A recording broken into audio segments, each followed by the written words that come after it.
Hey everybody, welcome to another installment of Factional Fight update from Griffith's car.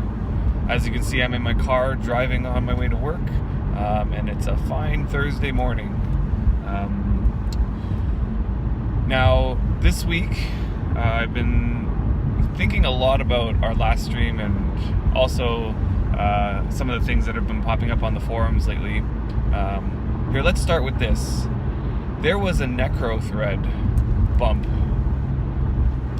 of an old thread by a developer, a current developer, Sindus. Now, this is really funny to me because he made this thread a long time ago. Before he was a dev, he was mostly working on modding Worm Unlimited, and this was back in 2017, so last year, sometime near the beginning of last year. And he posed the question, how can we fix Worm's endgame? I remember this thread when it came up. It didn't go that far. I don't think that many people really took it too seriously, but at the time he put in some limitations into what he could do at the time, like as a Worm Unlimited modder, saying that he can't add any.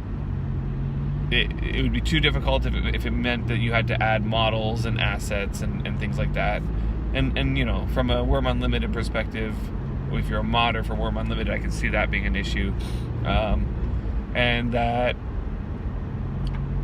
I can't remember what the other limitations were, but there were a couple others. And, the conversation ensued where people suggested a few things, but, just the regular things like make a hunting server or, I don't know. There was a couple others. But what I found really funny was that it got bumped recently by somebody who, I'm not sure whether they bumped it by saying, is this still up for discussion?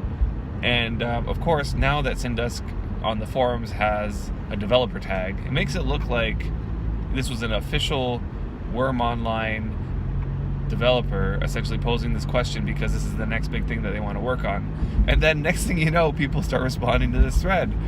And it was very clear to me that the responses were from the frame of mind that this is Syndusk asking the community, for some ideas on this next big project that he's going to be taking on. Which I thought was really funny. I bet it's causing him a heart attack or something. I bet it's causing him stress just thinking about the fact that the community is thinking that his next big project is going to be tackling the endgame of Worm, when in actual fact this was a thread he made over a year ago before he was a developer, just trying to get some ideas for his own private Worm Unlimited server, or maybe just a mod that he was trying to come up with. Anyway, it did get me thinking about the Worm endgame, and it's something that we talk about on a regular basis. I think it's come up at least a couple times last few streams, the endgame of Worm. And part of me feels like the endgame of Worm, while it might feel a little lacking, it is what it is, in the sense that there are things for you to do when you get to doing all the things that you've done. Do you know what I mean? You grinded up the skill that you were interested in grinding up. You tried playing the economy by selling those stuff that you're making. You made a priest alt. You made a deed. You built up that deed. You have all your stations and everything like that. Okay, then there's always more to do. You could always pick another skill and grind that up. And of course, that's sort of the nature of the game. That's what this whole game is about.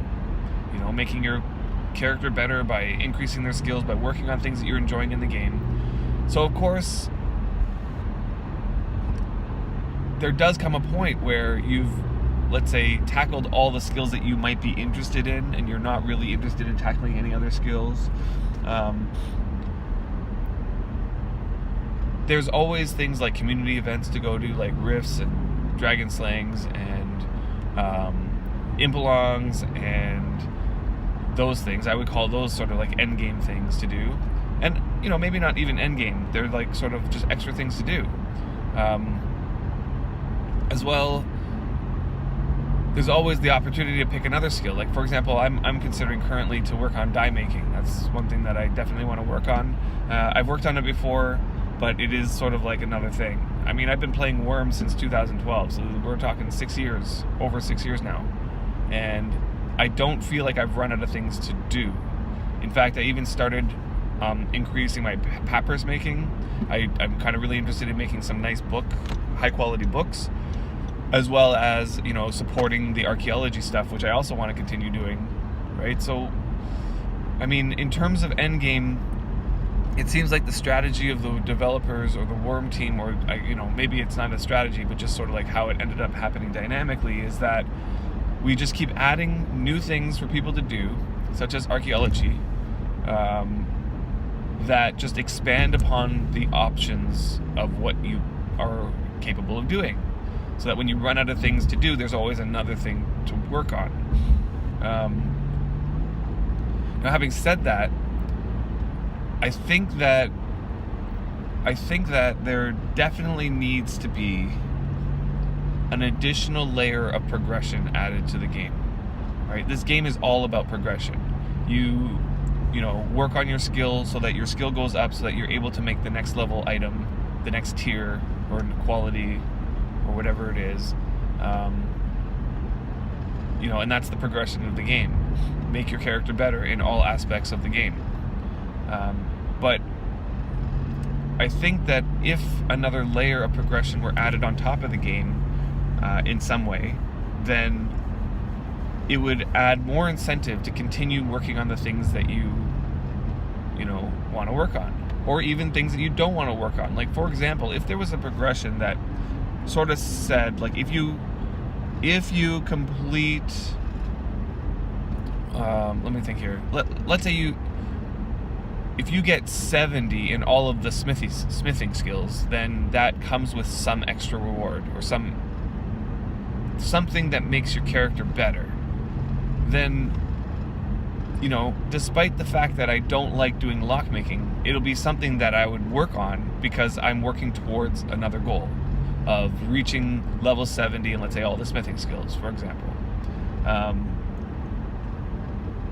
So what I think that when people say end game, what people are looking for is something else to work towards. And it could easily be continue grinding your skills with the goal of working towards something, right? Like, as it is, my locksmithing, I think, is 50 something.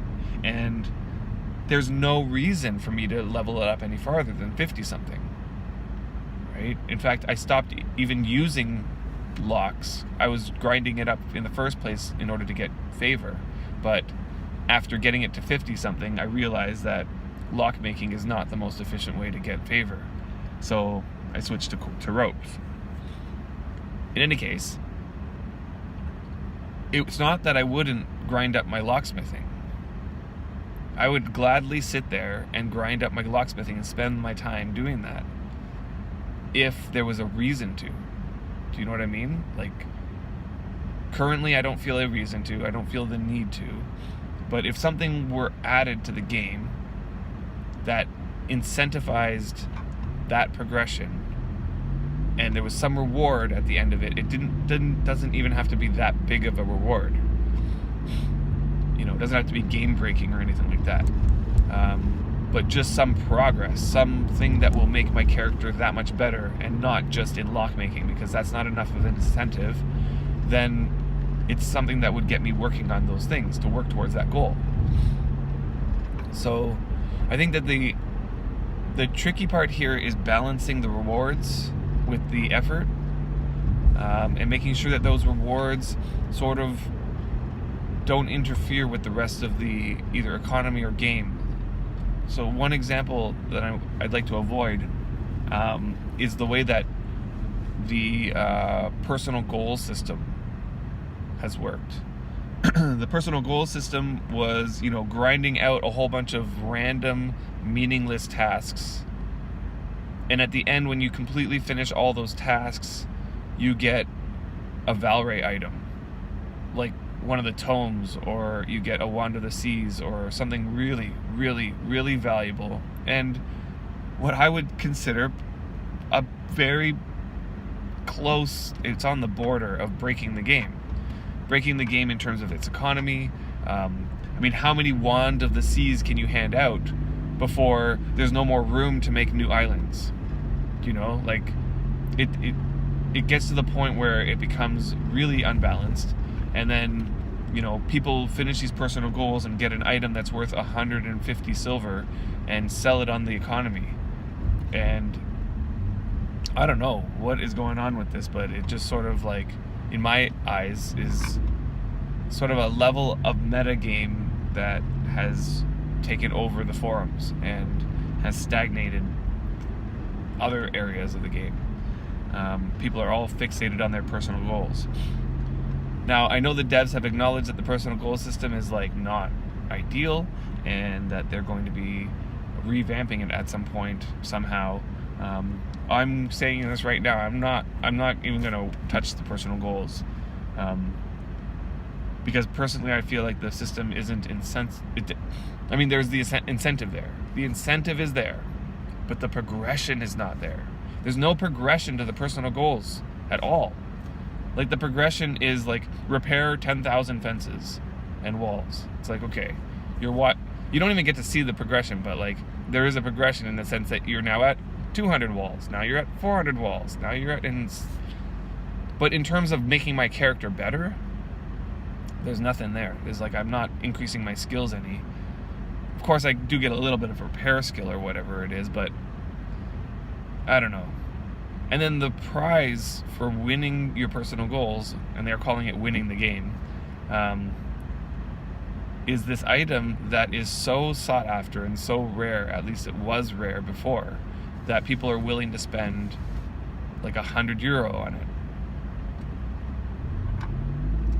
I feel like that's just super unbalanced.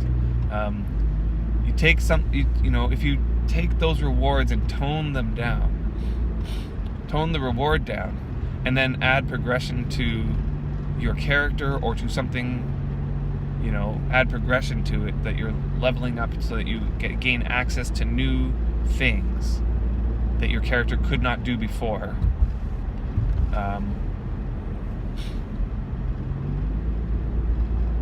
But not to the point where it's going to break the economy or,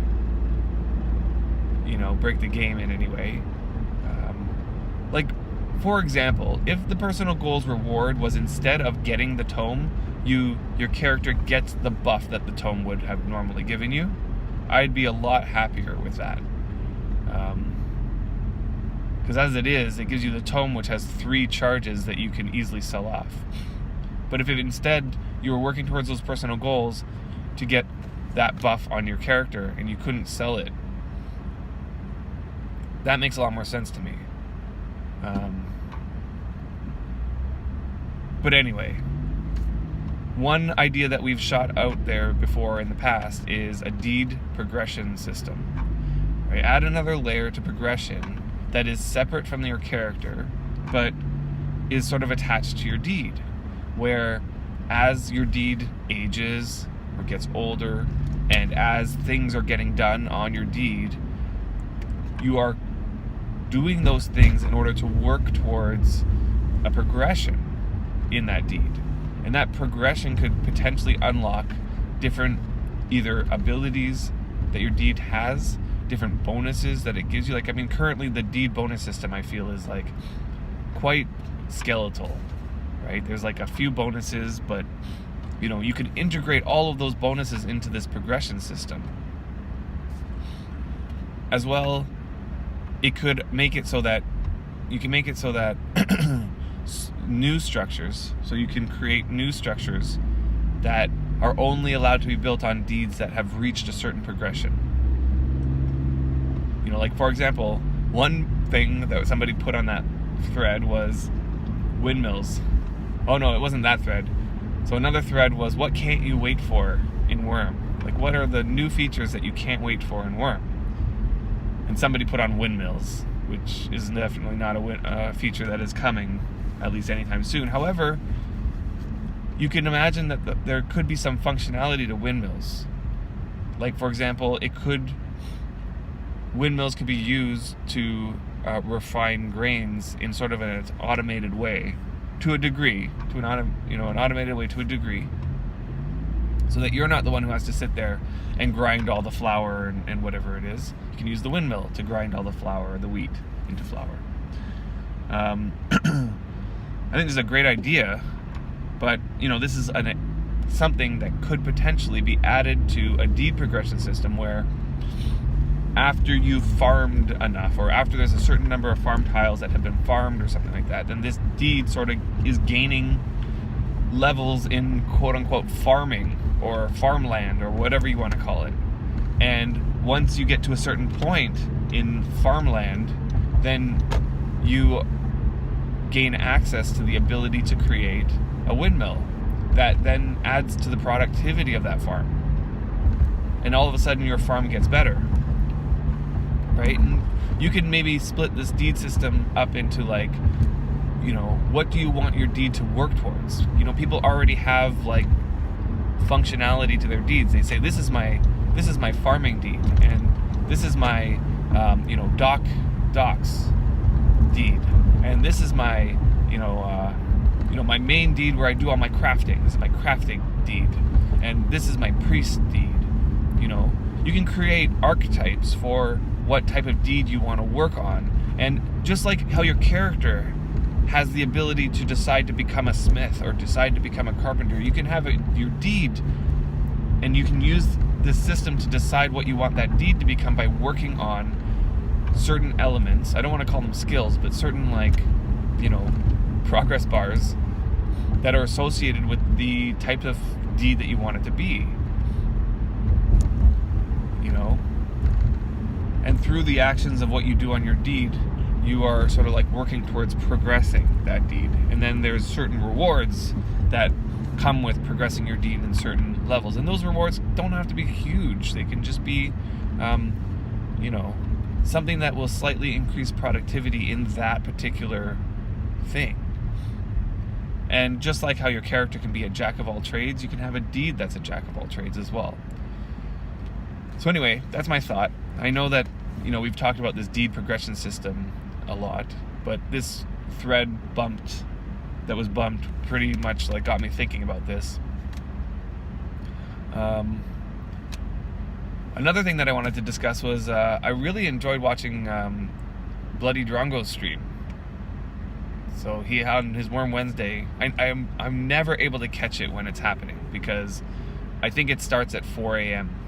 my time or so. And it's on a weekday, so there's no way I'm getting up at 4 a.m. There's just no way. And so but I wake up and the stream sometimes is just ending. This week it wasn't. It was completely over. So I start driving, and in my car I turn it on and watch it there. Now, because I'm in my car, I don't watch the video. So what I like about Twitch, at least on the mobile version, maybe it's also on the browser version, you can change it to audio only. So it's not streaming the video. It'll just give you the audio. And it's definitely way better on my data, my digital, my cellular data. So I listened to it. Now this one was a hard one to listen to because they were doing a fashion show at the Kappa Zimpalong, at the Luna Long. So I wasn't really able to see what was going on. I was just using their descriptions to sort of inform me what people were looking like, and it sounded really fun. What I really liked about this episode was that it got the community involved in the discussion. It got the community involved in the actual show.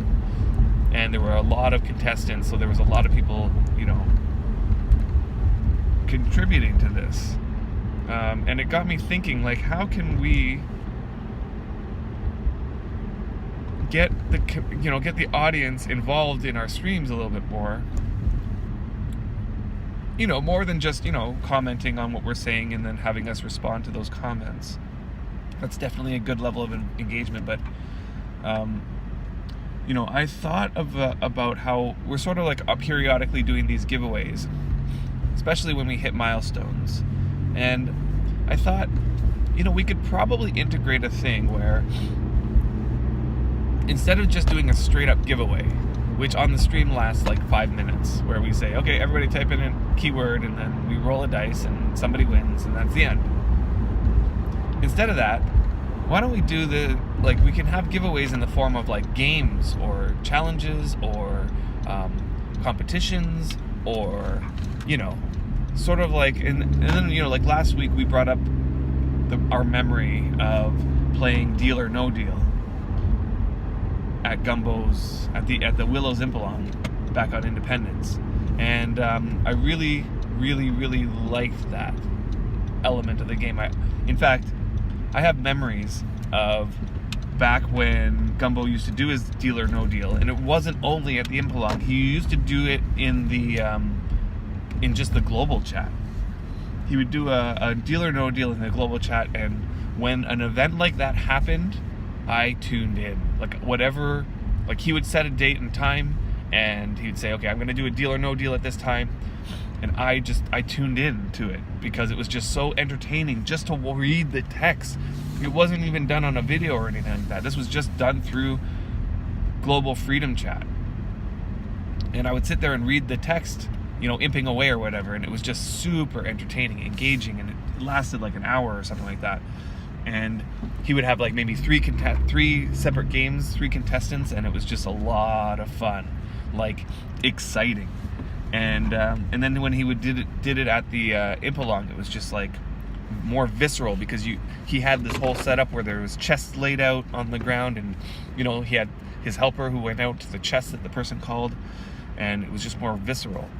And so I thought maybe we can start incorporating these sorts of activities, these sorts of challenges, or it could be like trivia, or and we can incorporate those into our giveaways.